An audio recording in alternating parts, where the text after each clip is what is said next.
Capítulo 62. Principios generales de la función gastrointestinal, motilidad, control nervioso y circulación sanguínea. Por medio del aparato digestivo es como obtenemos el agua, electrolitos, vitaminas y nutrientes. Esto se hace por un largo proceso que requiere que el alimento pase por todo el tubo digestivo, se secreten jugos para que se hagan absorbibles, se absorban, circulen a través de la sangre y el sistema nervioso central lo controle. El tubo digestivo está compuesto por varias partes, cada una con una función especial, como por ejemplo el esófago, que es solo para el paso del alimento. Comenzaremos con los principios generales de la motilidad gastrointestinal. El tejido gastrointestinal tiene las siguientes capas. Desde fuera hacia adentro, la primera es la serosa, la segunda es la capa muscular lisa longitudinal, la tercera es la capa muscular lisa circular, la cuarta es la submucosa y la quinta es la mucosa, y especialmente aquí tenemos la muscularis mucosae. Ahora, es importante saber que las funciones motoras dependen de sus capas de músculo liso.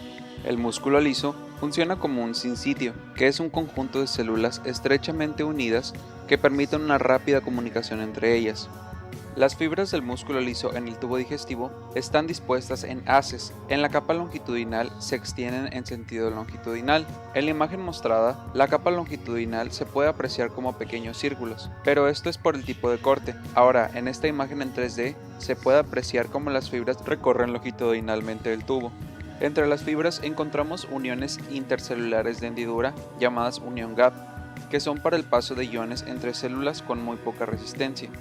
Esta unión tan estrecha entre las células permite que los impulsos eléctricos inicien las contracciones musculares con mayor rapidez de una fibra a otra. Las capas musculares se encuentran separadas por tejido laxo, pero en algunos puntos se unen. Por lo tanto, cuando se estimula el tejido, el estímulo viaja en todas direcciones, y la distancia que recorra depende de qué tan excitable es el músculo. Así como puede afectar solo unos milímetros, también puede afectar toda la longitud y anchura del tubo digestivo. El músculo liso se estimula por la actividad eléctrica intrínseca lenta. Podemos encontrar dos tipos de ondas en esos estímulos, las ondas lentas y las espigas. Las ondas lentas no son potenciales de acción, sino que son variaciones del potencial de membrana en reposo. Estas ondas son las que determinan las contracciones rítmicas. Su intensidad puede variar entre 5 y 15 milivolts, y su frecuencia entre 3 y 12 por minuto, pero varían dependiendo del lugar donde se estimule. Se desconoce el origen de las ondas lentas, pero se cree que es por las células intersticiales de Cajal, que funcionan como un marcapasos. Ojo, las ondas lentas solo inducen contracciones en el estómago, no en los demás sitios. Las ondas de espiga, estas sí son potenciales de acción. Se generan cuando el potencial de reposo del músculo liso alcanza el umbral de acción, que es de menos 40 milivolts. La frecuencia de las espigas es entre 1 a 10 por segundo y pueden durar hasta 40 veces más que los impulsados por las fibras nerviosas. Algunas de las diferencias entre los potenciales de acción del músculo liso gastrointestinal y las fibras nerviosas es el tipo de canal que se abre. Mientras con las fibras nerviosas comúnmente es el canal de sodio, en el tracto gastrointestinal es el calcio, y es mucho más lenta la apertura de los canales de calcio. El potencial de membrana en reposo puede cambiar, así como puede despolarizarse, hacerse más excitable, también puede hiperpolarizarse, hacerse menos excitable. Los estímulos que lo hacen más excitable son distensión del músculo, estimulación con acetilcolina por los nervios parasimpáticos y estimulación con hormonas gastrointestinales. Los estímulos que lo hacen menos excitable son el efecto de la noradrenalina o adrenalina en la membrana de la fibra, o estimulación del simpático que libera noradrenalina. Como mencionamos antes, después de que se abren los canales de calcio y entra a la célula, se produce la contracción. La entrada de calcio está controlada por la calmodulina, que activa los filamentos de miosina de la fibra y genera fuerzas de contracción entre esta y los filamentos de actina, y así es como se produce la contracción. Recordamos que las ondas lentas no son potenciales de acción, por lo que no hay entrada de iones de calcio, solo de sodio. Control nervioso de la función gastrointestinal, sistema nervioso entérico. Un maestro solía preguntarle a sus alumnos qué si el intestino piensa, y muchos de los alumnos creían que no. Pero el sistema digestivo tiene un sistema nervioso propio, llamado sistema nervioso entérico, que está casi en toda la pared, desde el esófago hasta el ano. El número de neuronas es casi igual que contiene la médula espinal. La función del sistema nervioso entérico es para controlar los movimientos y las secreciones del tubo digestivo. El sistema nervioso entérico está formado por dos plexos, el externo, llamado el mientérico o de Auerbach, y el interno llamado submucoso o de Meissner. Se llama submucoso porque se encuentra en la capa submucosa. En funcionalidad, el mientérico principalmente sirve para los movimientos y el submucoso sirve para estimular la secreción. Y tiene un poco de sentido, ya que el submucoso está más cerca de la luz del tubo. Este sistema nervioso es independiente y puede funcionar sin estímulos externos. Sin embargo, estímulos simpáticos o parasimpáticos pueden estimular o inhibir funciones. Hay terminaciones nerviosas sensitivas en el epitelio que envían fibras aferentes al sistema nervioso entérico, ganglios paravertebrales simpáticos, médula espinal y nervio vago. Podemos encontrar algunas diferencias entre el plexo mientérico y submucoso. El plexo mientérico está principalmente formado por cadenas lineales de neuronas interconectadas. Se encuentra entre las capas longitudinales y circular. Si se estimula pasa lo siguiente. Número 1. Aumenta el tono de la pared. Número 2. Aumenta la intensidad de las contracciones rítmicas. Número 3. Aumenta la frecuencia de las contracciones. Y número 4. Aumenta la velocidad de la conducción de ondas, que resulta en aumento de la peristalsis. El plexo mientérico también puede funcionar como un inhibidor, porque libera la hormona polipéptido intestinal vasoactivo, que ocasiona la relajación de esfínteres que normalmente están cerrados. Esto es para permitir el paso de los alimentos. En cambio, el plexo submucoso funciona principalmente como integrador de señales para regular la secreción local, absorción y contracción local de músculo submucoso. Entre los tipos de neurotransmisores secretados por las neuronas entéricas existe una gran variedad de sustancias. Tenemos la adrenalina, la noradrenalina, el trifosfato de adenosina, la serotonina, la dopamina, la colecistocinina, la sustancia P, el polipéptido intestinal vasoactivo, la somatostatina, la leuencefalina, la metencefalina y la bombecina. El aparato gastrointestinal tiene terminaciones nerviosas del sistema nervioso autónomo. La inervación parasimpática es estimulante y en el intestino tiene dos divisiones, la craneal y la sacra. De la craneal, el vago es el que mayor inerva al esófago, páncreas, estómago, intestino delgado y en menor grado al intestino grueso, porque en el intestino grueso el sacro es el que domina. El colon sigmoide, el recto y el ano están mejor inervados por las fibras parasimpáticas que cualquier otra región del intestino. Estas fibras, las parasimpáticas sacras, son las que mayor dominan en el reflejo de la defecación. Por otro lado, la inervación simpática es inhibidora en el tubo digestivo. Las fibras se originan de T5 a L2 y el camino que siguen es penetrar las cadenas simpáticas a los lados de la columna vertebral, de donde emergen fibras postganglionares que forman los nervios simpáticos postganglionares y ahora sí se dirigen al tubo digestivo. Este sistema simpático inerva desde boca hasta ano y las sustancias que principalmente libera son noradrenalina y en menos cantidad la adrenalina. Del tubo digestivo surgen muchas fibras nerviosas sensitivas aferentes. Algunas de ellas, sus cuerpos están en el sistema nervioso entérico y otras en la raíz dorsal de la médula espinal.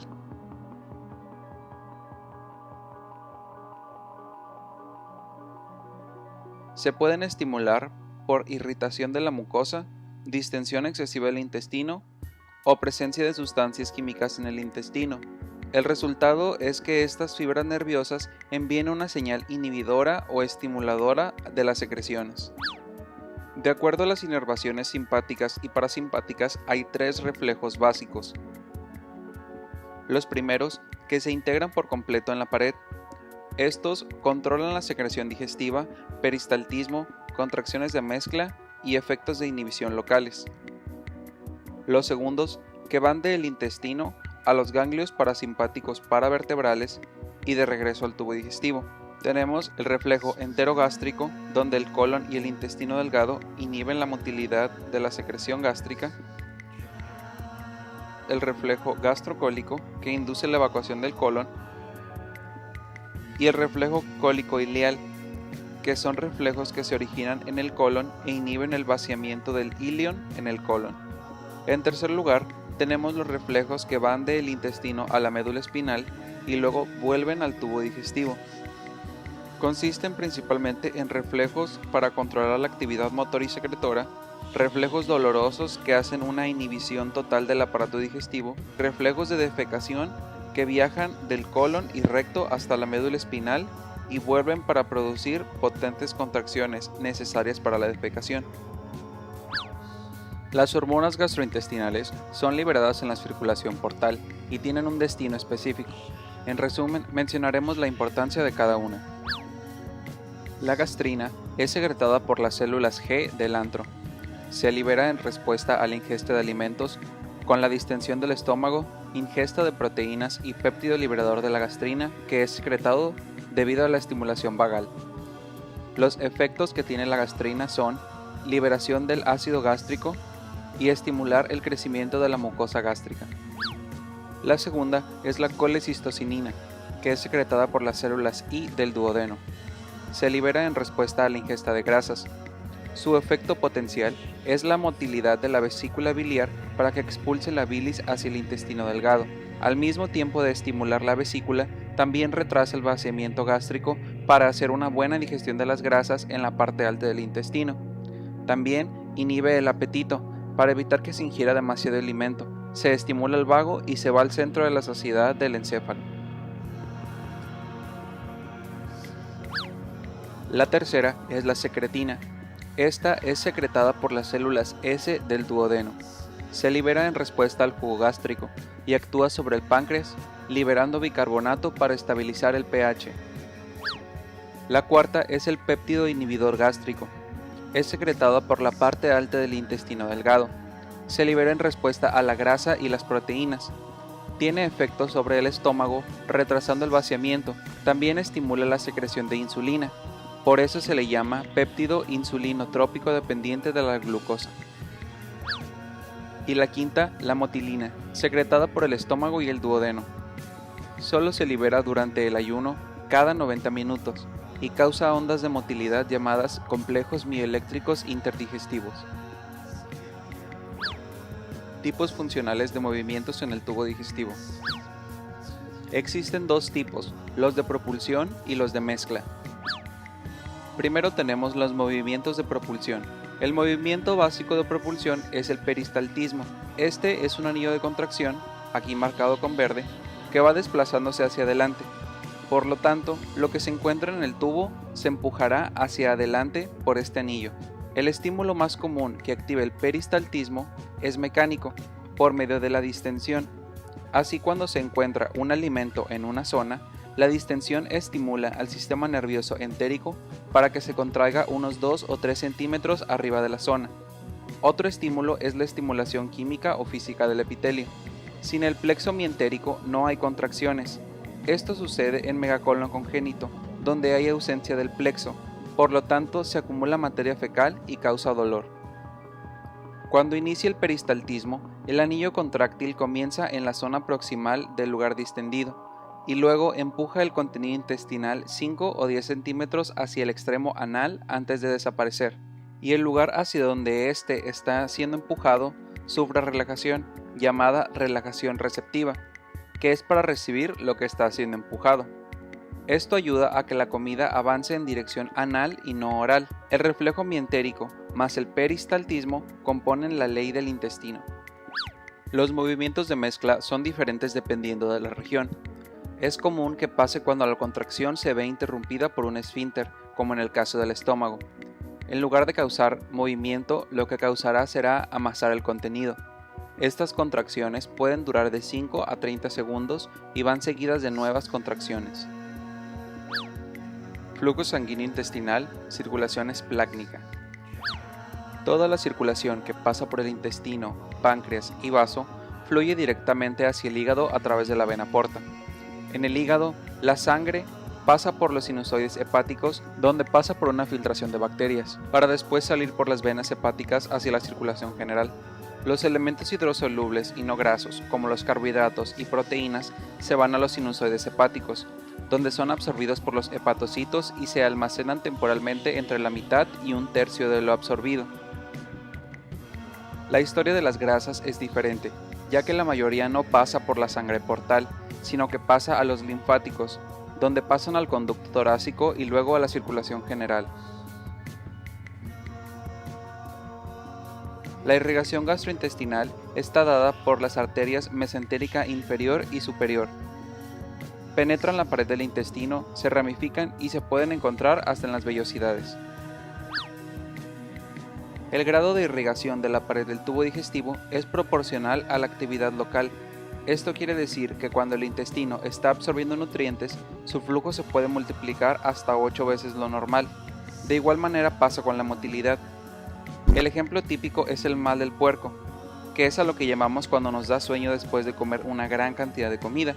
Esto es causado porque la irrigación del cuerpo está siendo redirigida al procesamiento de la comida en el intestino. Posteriormente, la irrigación es restablecida a su normalidad en 2 a 4 horas. Se cree que el aumento sanguíneo también es causado por hormonas vasodilatadoras que se liberan en la mucosa, también debido a dos cininas, la calidina y bradicinina. Y otra causa se cree que es la disminución de la concentración de oxígeno en la pared intestinal, y el aumento de flujo sanguíneo es una medida para restablecer la cantidad de oxígeno. En las vellosidades hay un sistema de contracorrientes de venas y arterias que tiene interconexiones antes de llegar a la punta. Es común que en condiciones patológicas que se asocien a una disminución del flujo sanguíneo, la falta de oxígeno en los extremos de las vellosidades sea tan intensa que haya necrosis, desintegración o atrofia. Los nervios parasimpáticos, al estimularse, causan vasodilatación, o sea que aumentan el flujo sanguíneo, y la estimulación simpática causa vasoconstricción intensa de las arteriolas, con disminución del flujo sanguíneo. Después de algunos minutos de vasoconstricción, se activa el sistema escape autorregulador, que devuelve a la normalidad el flujo sanguíneo para la nutrición de las glándulas y los músculos. En una situación de shock hemorrágico o ejercicio muy intenso, el cuerpo redirige el aporte sanguíneo a los órganos donde más se necesite. Esta vasoconstricción de circulación del sistema gastrointestinal y del vaso puede aportar hasta 200 a 400 mililitros de sangre para mantener la circulación general. Y con esto terminamos. Gracias por